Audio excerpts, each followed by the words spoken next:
Welcome to Vintage Shop Talk, the podcast where we uncover the secrets to thriving in the antique mall world. Whether you're a mall owner, a booth vendor, or just curious about the behind-the-scenes actions here at the Griffin Antique Mall, we've got tips, tricks, and stories to inspire and elevate your business. So grab a cup of coffee, sit back, and let's get started. This episode is sponsored by the Griffin Antique Mall in Edmond, Oklahoma.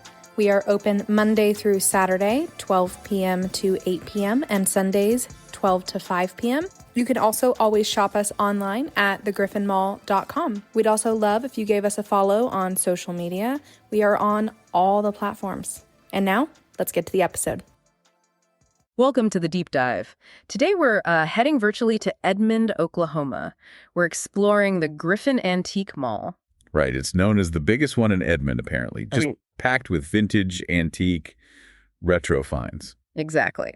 But we're not just looking at the cool items. Our deep dive is more about the Griffin as a business. Yeah, how it's operating today in the 21st century. Serving shoppers, sure, but also vendors, consignors, the whole picture. And we've got some good stuff to look at, right? Their own website, basically. We do. We've pulled excerpts from, all over their site, the homepage, vendor info, consignment details, their blog, even their podcast info. It's surprisingly comprehensive. Gives us a real peek behind the curtain. Yeah. Okay, so let's start with their vision. They have this founder's note. And right off the bat, you feel it's not just about looking back. They respect history, yeah, but the focus is making it, accessible now. Engaging for today. They mention bringing energy and technology into the antique industry. That sounds pretty intentional. Oh, absolutely. It's a very proactive stance, isn't it? Modernizing what many people think of as, a pretty traditional market. They talk about vendor collaboration, updating systems. Yeah, see, that suggests they're actively trying to improve things, not just sitting back. And their goal being the main source for home decor inspiration collecting. That's ambitious. It shows that forward thinking you mentioned. Definitely. And then they list their core values. What were they again? Simplicity, affordability, authenticity, quality, and transparency. Those seem, pretty crucial in the antiques world. They really are. Trust is huge, right? So these values, they likely guide everything they do. Like simplicity in getting a booth, maybe? Affordability for shoppers? Exactly. Ensuring things are authentic, good quality, and being transparent, with vendors about sales, with customers about items. It probably shapes the whole experience. It sounds like it. They also mention growth, like multiple locations, live, online sales. Right, which tells you they're not thinking small. They want to expand their reach. Okay, here's something that really caught my eye. Using technology for data-driven decisions. You don't always connect antiques with, data analytics. No, you don't. And that's a key differentiator, I think. By tracking data, they can actually know what's selling, who's buying, maybe even fine-tune pricing. Instead of just guessing. Precisely. It moves beyond just intuition. And for you listening, that could mean, a better selection of stuff people actually want, maybe better prices too. Makes sense. And that data probably helps with their goal of a national presence, right? Through the shipping and the live streams. Absolutely. It lets them effectively reach customers way beyond Edmond. And they also talk about empowering employees and vendors, giving them tools, resources. Yeah, it sounds like building a community almost. An ecosystem. Because their success relies on the vendor's success, doesn't it? It totally does. Supporting them helps everyone involved thrive in this, kind of unique market. Okay, so shifting gears, shopping. If you're thinking of going there or browsing online, what's the experience like? They mention thousands of square feet. 70+ vendors. Yeah, that's a pretty significant size. Yeah. And having that many individual vendors means you'll likely see a huge range of stuff. Different styles, different eras. Something for everyone, probably. Probably. And they say thousands of new items arrive weekly. Wow, weekly. So it's always changing. Keeps it fresh, gives you a reason to pop back in physically or online. Speaking of online, their store seems like more than just an afterthought. They mention exclusive access to rare finds online. Which is smart. It caters to people who can't visit, obviously, but also creates a bit of, online buzz. Makes sense. And the 247 shopping, nationwide shipping, that's pretty standard e-commerce, but maybe less so for traditional antique malls. It can be. Their commitment to weekly online updates is also notable. Shows they're really maintaining that virtual storefront. And they highlight the items come from Oklahoma's finest vendors, back to that quality point. Right, reinforcing that curation aspect. Right. They also give a specific size for the physical store, 7,000 square feet. That gives you a good mental picture. And online, they list actual examples, like, what was it? A Baby Ben clock for $280. Yeah, some GE clocks, much cheaper. Yeah. $15 to $50. Even Beanie Babies. Beanie Babies. Okay, so real mix. A real mix. From like $15 Beanie Babies up to pricier clocks. And some art glass, like a $20 Wano vase, a Northcrest Swan vase for $18. It shows the range. And they have the Our Favorites This Week section online, too. Yeah, which is a nice touch, like a little curated highlight reel to draw you in. Okay, let's flip it. What about becoming a vendor there? Who are they looking for? Sounds like people who genuinely appreciate vintage, unique items.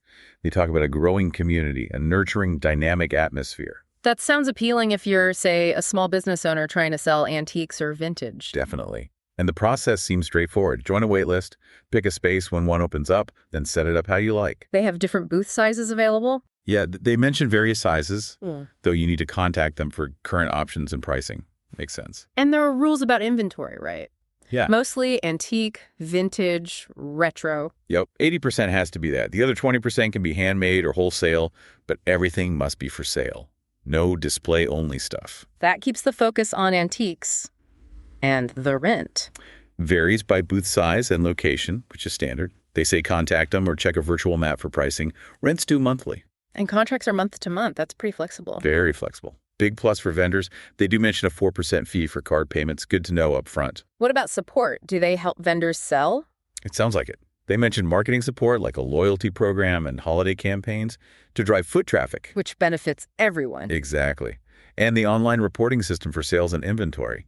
That's huge. How so? Well, it gives vendors real-time data on what's selling, what they have in stock. They can manage things remotely. It's a really valuable tool, especially if you're not super techie yourself. Right, it simplifies things.